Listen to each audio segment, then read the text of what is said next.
Microphone microphone microphone microphone এটা microphone, তবে এটা অন্য কিছু শোনা যায়। আচ্ছা, এটা অন্য কিছু শোনা যায় আর কি। আমি স্টেথোস্কোপ দেখার পর একটা কথা মনে পড়ে গেল, সেটা হলো যে এই এই ডাক্তার ঠিক না, এই ডাক্তার একজন নার্স। তিনি আমাদের মিরু আছে, মিরুর অসুস্থ, মেডিকেলে ভর্তি রয়েছে। তো বারবারই গিয়ে তার স্টেথোস্কোপ দিয়ে তার মিরুর হার্টবিট চেক করার চেষ্টা করে 3-4 বার টেস্ট করার পরে দেখে প্রতিবারই মিরুর হার্টবিট অসম্ভব হারে বেড়ে যাচ্ছে। তো এবার নার্স এসে ডাক্তারকে বলছে, ডাক্তার সাহেব আমি কি করবো, যতবারই হার্টবিট দেখতে যাই ততবারই দেখি যে অস্বাভাবিক আর বেড়ে যাচ্ছে। তখন ও বলছে, নার্স আপনি আপনার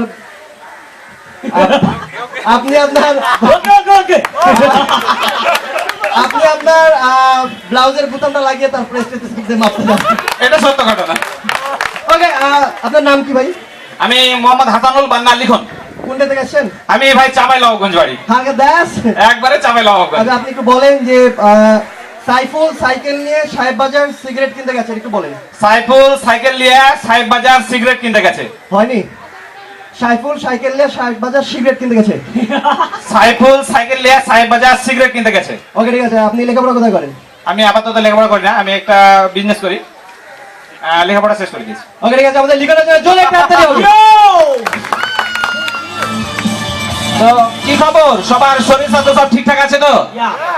আমি ভাই এই যে বিয়ে করার জন্য মানে বউ দেখতে দেখতে এমন অবস্থা, বুঝলেন, মানুষ আমাকে বউ পাগল লিখন করে ডাকতে শুরু করেছিল, বুঝলেন। আর এই সব বাদ দিয়ে ভালো কিছু কর, এই সব বাদ দিয়ে ভালো কিছু কর, একথা কয়েছে আমার বন্ধু আক্তার। আরে বস, তাই তো আজ আমি ডাক্তার। তো একটা ব্যাপার যে আপনারা মনে করবেন যে আমি কিসের ডাক্তার, আসলে বস আমি হলাম কি দুর্নীতি ডাক্তার। মানে দুর্নীতি করি বলে আমি দুর্নীতি ডাক্তার না, মানে আমার কাছে লোকজন দুর্নীতি মুক্ত হবার জন্য আসে। যেমন এই একদিন এক লোক এসে বলছে, ডাক্তার সাহেব আমি দুর্নীতি করতে করতে এখন এমন অবস্থা, আমি দুর্নীতি ছাড়তে চাই, কি করব বলেন। তেমন কোনো কিছু না, একটা ছোট্ট অপারেশন করে আপনার হার্টটা চেঞ্জ করে দেবো, আপনি ভালো হয়ে যাবেন, ভালো হয়ে যাওয়ার পর দুর্নীতি মুক্ত হয়ে যাবেন। আমি অপারেশন করলাম, অপারেশন সাকসেসফুল, বললাম আপনি বাড়ি যান। লোকটা বাড়ি চলে গেল। 4-5 দিন পর আবার এসে বলছে, ডাক্তার সাহেব কোথায় আপনি? কি ব্যাপার ভাই, মনে বকশিস টকশিস দিবে ভাবলাম। আমি ভাই এই ভালো হাট নিয়ে বাইরে চলাফেরা করতে পারছি না, আমি আপনি আমাকে ওই আগের হাটটাই লাগিয়ে দিয়ে যান। বুঝেন ভাই, মানে মানুষ দুর্নীতি এমন অবস্থায় পৌঁছে গেছে যে মানুষ আর ভালো থাকতে পারছে না, বুঝলেন। তাই আপনারা যারা হয়তো দুর্নীতিগ্রস্ত আছেন এখানে, তারা আমার কাছে আসলে আমি ট্রিটমেন্ট করতে পারবো। তা আপনারা হয়তো ভাবছেন যে আমি একটা ডাক্তার, আমার কম্পাউন্ডার নাই কেন? আসলে ভাই ছিল, কিন্তু এখন নাই কেন সে কথাই শুনেন। তো আমি মাঝে মাঝে যদি আসতে কোনো সময় এতে দেরি করতাম, তো আসে কি করতো জানেন, আমার চেয়ারে পা তুলে বসে ঘুম পাড়তো। একদিন বলছি, কিরে হোপলেস, তুই আমার চেয়ারে বসে কি করছিস? ধস মাস করে ওটা বলছিস, ও স্যার আসলে চেয়ার একটু ধুলা ছিল তো তাই এরকম করে মুছছিলাম আর কি। তো আরে ভাই এখানেই শেষ না, আমি যদি কোনোদিন এক এক বেলা মানে ডাক্তারখানায় না আসতাম তো কি করতো জানেন, রুগী টুগী আসলে মানে নিজেই ডাক্তার সাজে মানে ওষুধ দিত। সেদিন একজন আসছে বুকের ব্যথা নিয়ে, তো সে এমন একটা মেসেজ দিয়েছে, পরের দিন থেকে ভাই রোগীও নাই কম্পাউন্ডারও নাই। আসলে ব্যাপারটা কি ছিল জানেন, 2 দিন পরে খোঁজ পেলাম আমার বিয়ে শাদী করে খুব সুখে শান্তিতে আছে। তো আমি তো ডাক্তার, আমার কাছে আপনাদের মতো ইয়াং পোলাপান যদি আসে, তো আমি প্রেসক্রিপশন দেখার বদলে তাদের ফেসবুক আইডি চাই। বলেন তো কেন?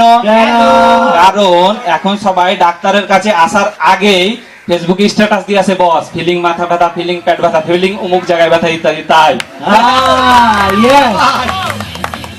তো আমি তো ডাক্তার একজন।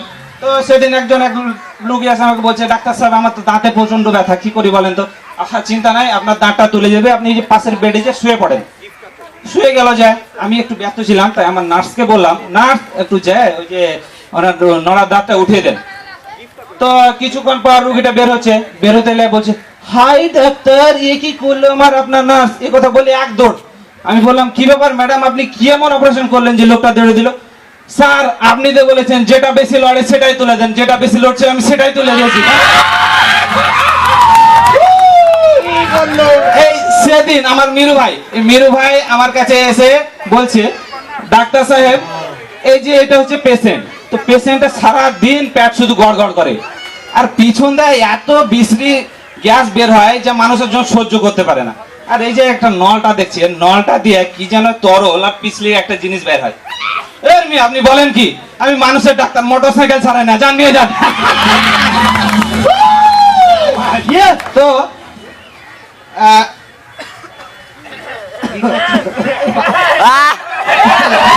আসলে ব্যাপারটা হয়েছে কি, ডাক্তার যে নিজে অসুস্থ হবে না এটা কিন্তু না, তার প্রমাণ দিলাম। সকাল থেকে বসে আছি, রোগী পাচ্ছি না বাবা। আদা রসুন পেঁয়াজের দামে নাগাল পাচ্ছি না। সকাল থেকে বসে আছি, রোগী পাচ্ছি না। আদা রসুন পেঁয়াজের দামে নাগাল পাচ্ছি না। তাই অপারেশন করব করছি, তবু করতে পারছি না। ও দাদা, অপারেশন করব করছি, তবু করতে পারছি না। তো যাই হোক, এখানে যারা আছেন তারা সবাই দুর্নীতি মুক্ত হওয়ার চিন্তা করবেন। যারা হয়তো এখন দুর্নীতির সাথে যুক্ত আছেন তারা আমার সাথে যোগাযোগ করবেন। আমি তাদের মানে দুর্নীতি থেকে কিভাবে মুক্ত হতে হবে তার একটা দিয়ে দেবো। আরেকটা ব্যাপার হচ্ছে কি, সেদিন এক লোক চরম কোষ্ঠকাঠিন্য নিয়ে আমার কাছে আসছে।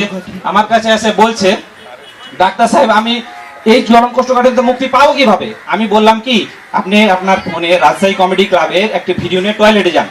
টয়লেটে গেল, যাওয়ার পর আপনি একটা ভিডিও দেখবেন যে সব কিছু আপনার হরাম করে 2 মিনিটের মধ্যে পরিষ্কার হয়ে গেছে। এই কথা শুনে আমার চেম্বারে একটা মহিলা বসেছিল, মহিলাটা উঠে দৌড় দিও। আমি বললাম, ম্যাডাম আপনি যাচ্ছেন কেন? বলছেন, না আপনি যেভাবে হরাম করে নামার কথা বললেন আমার রিস্ক আছে।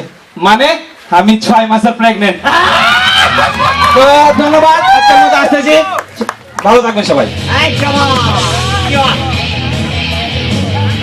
মানে এইরকম ডাক্তার হলে তাহলে বুঝেন কি অবস্থা হবে আর কি। মানে ডাক্তারের সংখ্যা বেড়ে যাবে না রুগীর সংখ্যা বেড়ে যাবে? কোনটা সংখ্যা বাড়বে? রুগী। ডাক্তার রোগী না বাড়লে ডাক্তাররা কি করবে? মানে কি, মানে রুগীর জন্য ডাক্তার না ডাক্তারের জন্য রুগী? দুটাই। ও দুইটার জন্য আসলে মানে রুগী থাকলে না থাকলে ডাক্তারদের যে অবস্থা হবে, আর ডাক্তার না থাকলে রুগীরা তাহলে আমরা কাইট হয়ে যাবো আর কি।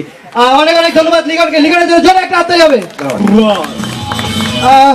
আপনারা সবাই জানেন